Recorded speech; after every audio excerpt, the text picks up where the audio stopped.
എങ്ങോട്ടാ പോന്നെ?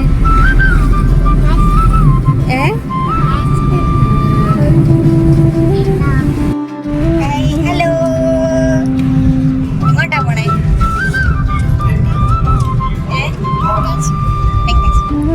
ഒരു ഞായറാഴ്ച കിട്ടി. കുറെ നാളായിട്ട് ഞങ്ങൾ പ്ലാൻ ചെയ്ത് മാറ്റി വെച്ചിട്ടൊരു ട്രിപ്പാണ് ഞങ്ങൾ നടത്താൻ പോണേ. മല കാണണോ? പാടം കാണണോ? ആടിനെ കാണണോ? കോഴിയെ കാണണോ? കുറെ ആൾക്കാരെ കാണണോ? എങ്കിൽ പോയാലോ?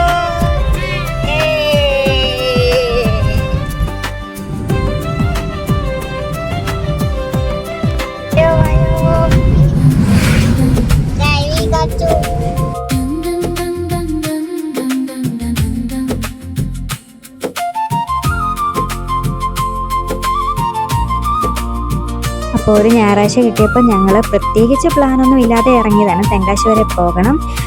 പക്ഷെ ഒരു ദിവസം കൊണ്ട് അവിടം വരെ എത്തി തിരിച്ചു വരുമോ എന്നറിയില്ല.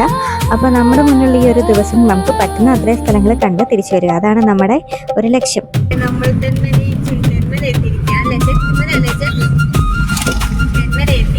നമുക്ക് ഇവിടുന്ന് നമ്മൾ അങ്ങോട്ടാ പോകുന്നത്.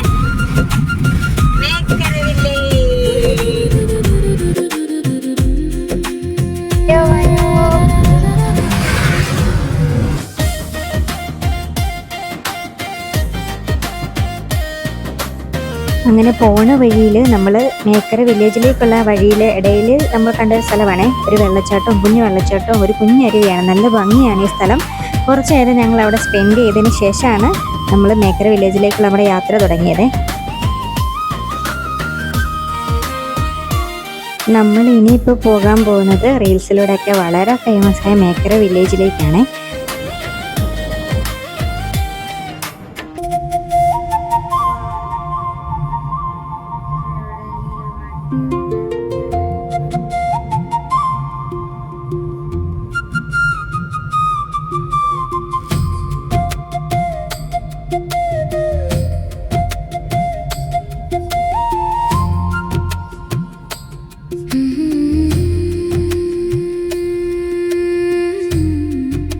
അങ്ങനെ നമ്മൾ അടവി നൈന ഡാമിന്റെ അവിടേക്കുള്ള വഴിയിലെത്തിയിരിക്കുകയാണ്.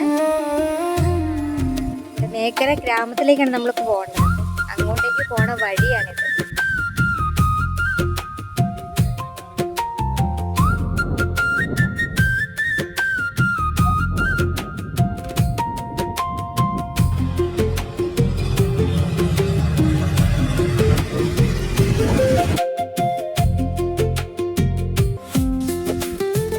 പൊരിഞ്ഞ വെയിലുമാണ്.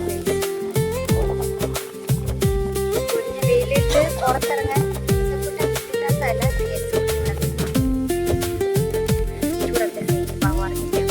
ദേശക്കൂട്ടൻ ഉണരുന്നതിന് മുന്നേ നമുക്ക് അടുത്ത സ്ഥലത്ത് എത്തണം. അപ്പൊ നമുക്ക് നമ്മുടെ യാത്ര തുടരാം. ഡ്രൈവർ സാർ വണ്ടി എടുക്കൂ, നമുക്ക് പോകാം. ഒരു വാർത്തയും കൂടെ ഉണ്ട്. പാവം നമ്മുടെ വണ്ടി വരുന്ന വഴിക്ക് ഒരു കശ്മീര കൊണ്ടുവന്ന് പുറകിൽ കൊണ്ടുവന്ന് ചാർത്തിയിട്ടുണ്ട്. കാണിക്കാൻ ചെയ്തു.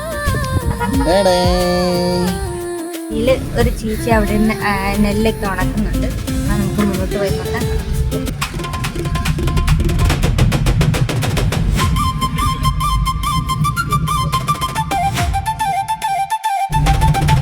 എല്ലാവർക്കും ഒരു ഹായ് പറഞ്ഞു. ഉറക്കമൊക്കെ കഴിഞ്ഞ് എഴുന്നേറ്റത് പറഞ്ഞു.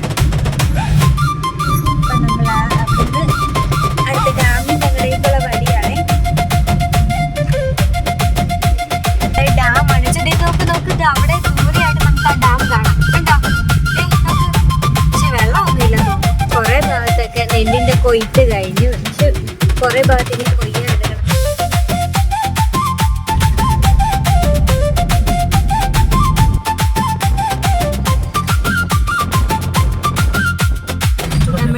നമ്മുടെ അടവി നൈന ഡാമിന്റെ ആ ഭാഗമാണ് തന്നെ ഏഴ് നോക്കിയാൽ കാണുന്നത്.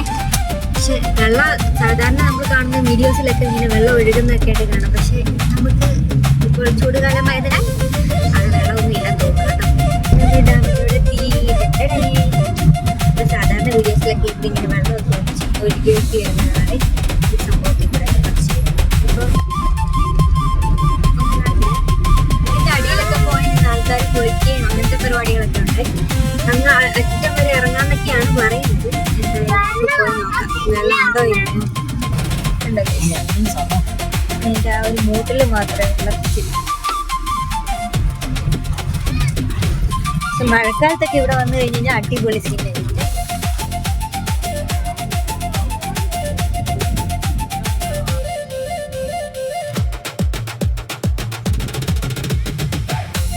ഒരു പാർക്കുണ്ട്. ജസ്റ്റ് നമ്മൾ ഓടി വന്ന് ഈ പാർക്കിലേക്ക് കയറിയിട്ട് നമുക്ക് തിരിച്ചു വരാം.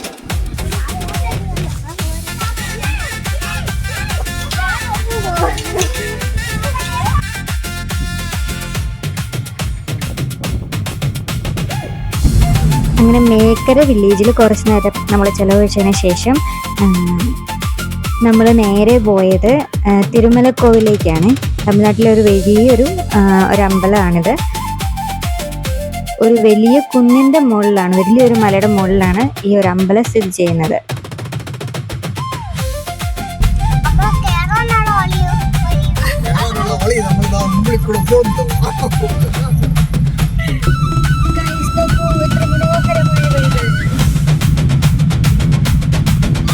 തമിഴ്നാട്ടിലെ പ്രധാനപ്പെട്ട ഒരു അമ്പലമാണിത്, ഈ തിരുമലൈ മുരുകൻ കോവില്. ഈ തിരുമലൈ മുരുകൻ കോവിലില് പണ്ട് ഇത് മോളിൽ വരെ എത്താനായിട്ട് വഴി ഉണ്ടായിരുന്നു. സ്റ്റെപ്പ് മാത്രമേ ഉണ്ടായിരുന്നുള്ളൂ.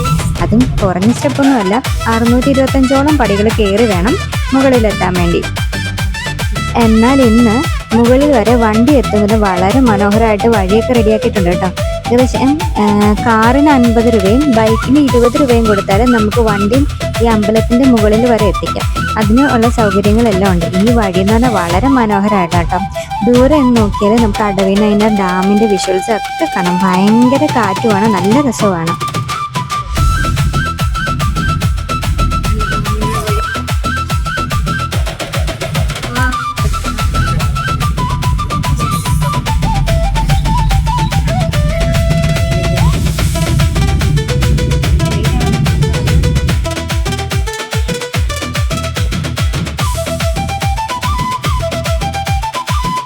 കുട്ടികളുണ്ടാകാൻ വേണ്ടി തൊട്ടി കെട്ടിയിടുന്ന നേർച്ചയൊക്കെ ഈ അമ്പലത്തിലുണ്ടെന്ന് തോന്നി. ഇവിടെ തന്നെ ഒരു മരത്തിൽ നിറയെ തൊട്ടിയൊക്കെ കെട്ടിയിട്ടുണ്ടായിരുന്നു.